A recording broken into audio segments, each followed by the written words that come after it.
Cordial saludo, mi nombre es Sandra Leida Martín González, soy estudiante del doctorado en Educación de la Universidad de Cuauhtémoc y hoy vengo a presentarles la actividad 3.3, el proyecto de investigación y sus etapas de análisis de la realidad de la materia Diseño, Ejecución y Evaluación del proyecto como modalidad en la investigación educativa a la doctora Eva González Rodríguez. Como introducción, podemos decir que el desarrollo de un proyecto de intervención investigativa, pedagógica o curricular permite resaltar la concepción propia de cada persona sobre el currículo y las posibilidades de intervención. La creación o el desarrollo de una propuesta para un currículo y o intervención pedagógica es una oportunidad para que los maestros se establezcan como constructores del programa y para que las escuelas se conviertan en facilitadores y de esta manera apoyen en la tarea de mejorar el proceso de enseñanza y aprendizaje. A continuación haremos un recorrido por las diferentes fases y sus componentes necesarios en la construcción de un proyecto investigativo.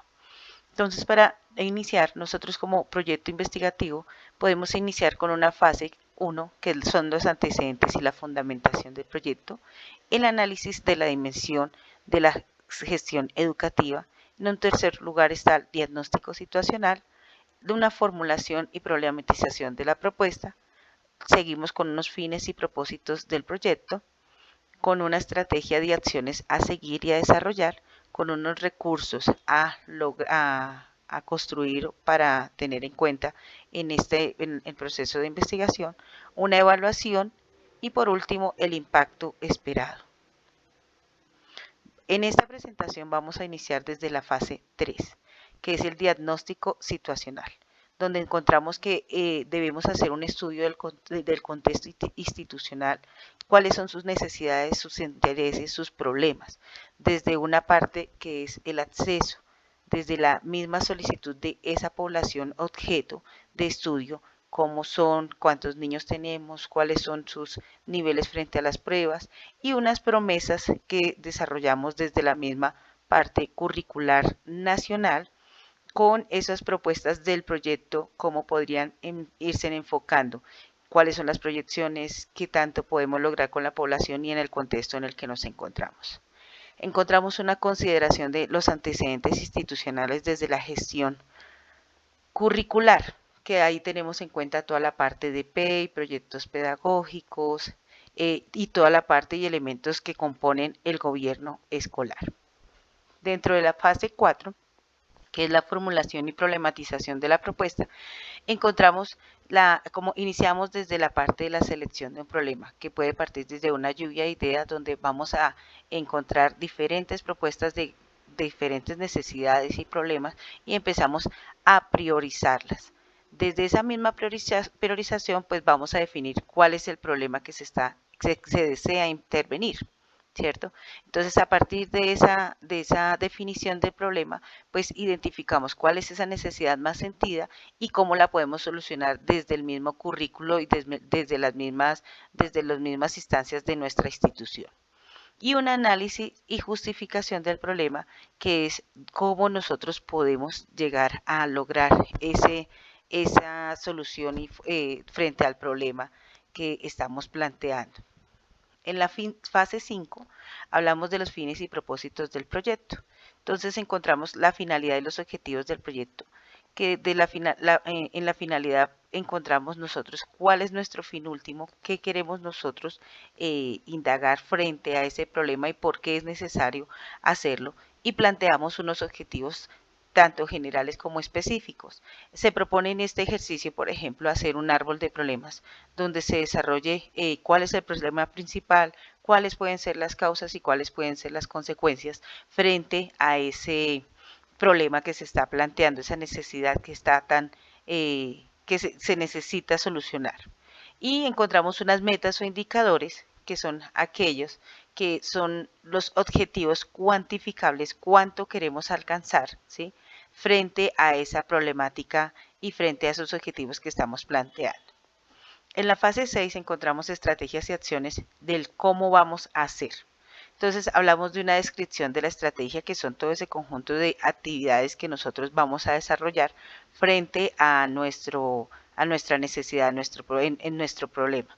Entonces, en nuestro proyecto. Entonces planteamos unas actividades y unas acciones específicas qué queremos hacer dentro de unos tiempos específicos en un cronograma y diseñamos un material metodológico y una elaboración de instrumentos básicos para el desarrollo y la recolección de esa información y la implementación del proyecto.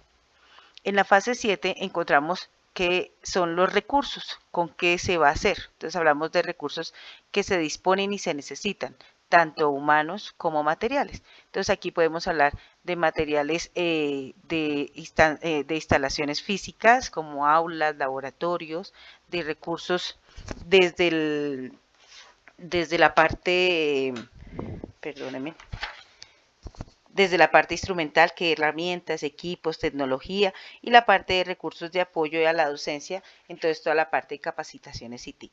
También hablamos de unos recursos financieros que están todos enfocados hacia la parte del presupuesto, a las áreas o a los ciclos en las instituciones, y unas redes de apoyo externo, que son aquellas organizaciones o entidades que han sido vinculadas o convocadas para apoyar el proyecto.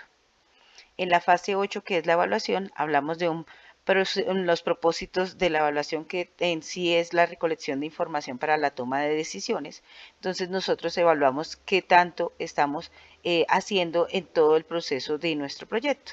Ahí es donde viene la parte de momentos. En la instalación, ejecución y consolidación, pues la evaluación siempre va a ser permanente y va a ser siempre tenida en cuenta en la toma de decisiones en cada uno de los momentos del proyecto.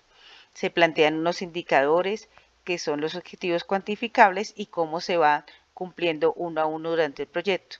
Los procedimientos e instrumentos son pues aquellos procesos e instrumentos de evaluación que nosotros vamos a utilizar, como test, evaluaciones, post-test, pre-test, todos estos tipos de insumos que nos pueden generar información para enriquecer el proyecto.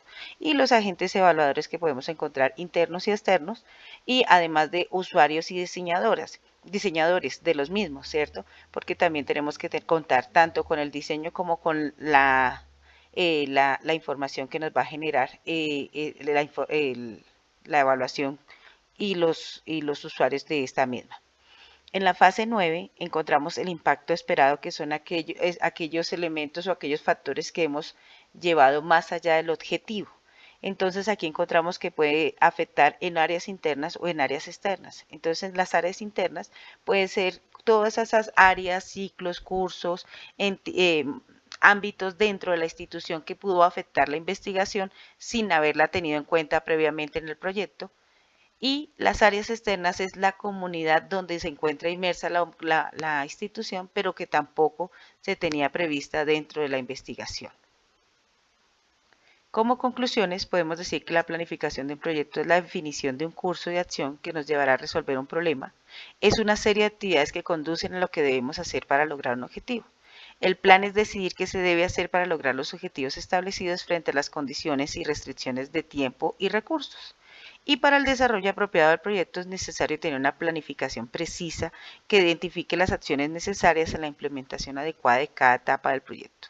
Estos pasos deben ordenarse de acuerdo con su nivel de importancia y de acuerdo con las prioridades. Pues estas son las referencias bibliográficas que se utilizaron. Muchísimas gracias.